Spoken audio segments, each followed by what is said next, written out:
Hello dear students, this is Dr. Amita Telang, Assistant Professor, Department of Computer Science, Gurukul Mahila Mahavidyalaya, Raipur.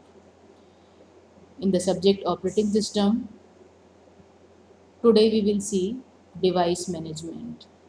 In device management, the subtopics will be introduction, category of devices and device management function. First, let us see the introduction. A process may need several resources to execute main memory, disk drive, access to files, and so on. If the resources are available, they can be granted and control can be returned to the user process. Otherwise, the process will have to wait until sufficient resources are available. So, the various resources controlled by the OS can be thought of as devices. Some of these devices are physical devices, while others can be thought of as abstract of virtual devices. If there are multiple users of the system may require us to first request the device to ensure exclusive use of it. After we are finished with the device, we release it. Once the device has been requested, we can read, write, and reposition the device just as we can do with the file. So, the management of I/O devices such as printer, card reader, tape, disk, and supporting devices such as control unit and control channel. It is the main function of device management in operating system. The basic function of I/O devices are track status of all devices, which are requires special mechanism, deciding the policy on determine which process gets a device for how long and where. So there are three basic techniques for implementing a device for policy. Number one, dedicated, shared, and virtual. Dedicated is a technique where device is assigned to a single process. Shared is a technique where a device shared by many processes. And virtual is a technique where one physical device this stimulate on another physical device. It's combination of dedicated devices that have been performed into shared device. Let us move to the categories of devices. Devices can be categorized into two groups: input and input output devices and storage devices. Input output devices. An input device takes data from the outside world, an output device which produces data to the outside world. For example, card reader is an input device and printer is an output device. Storage device. It is a mechanism by which the computer may store the information in such a way that information may be retrieved at later time. There are following three types of storage devices: serial access device, completely direct access, and direct access storage device. First we will see serial access device. It can be characterized as one that depends on physical, sequential positioning and access information. For example, magnetic tape unit where information is stored as a group of bytes is called records of any length. Completely direct access device.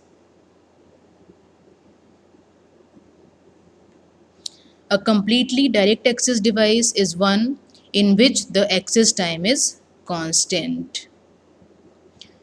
For example, it requires less time and less cost. For example, magnetic code memory, semiconductor memory,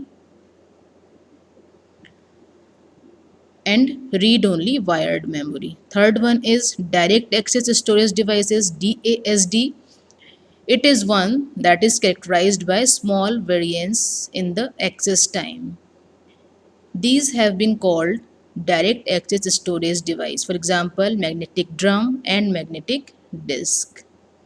So, device management functions is the management of I/O devices,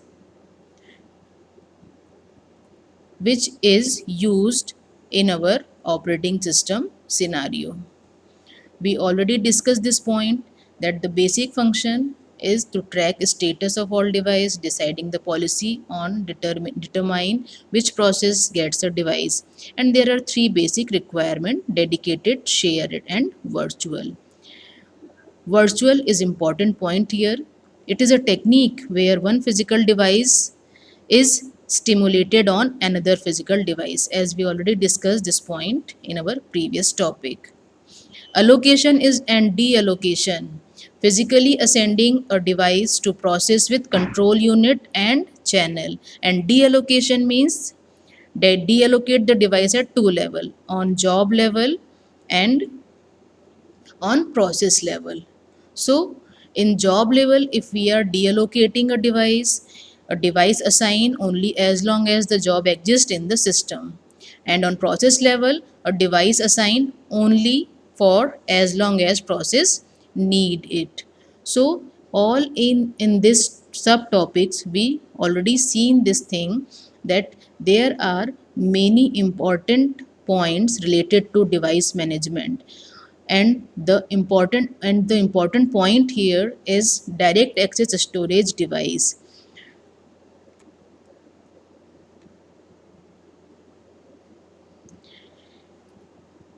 And completely direct access devices and serial access devices. So these three are storage devices: serial access device, complete access, direct access, and direct access storage device. These three are many important device management techniques.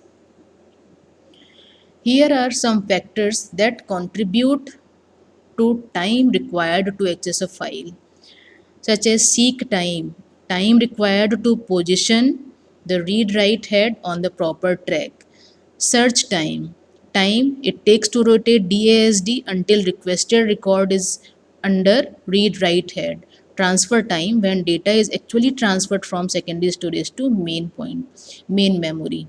All these 3 points are important in the perspective of DASD.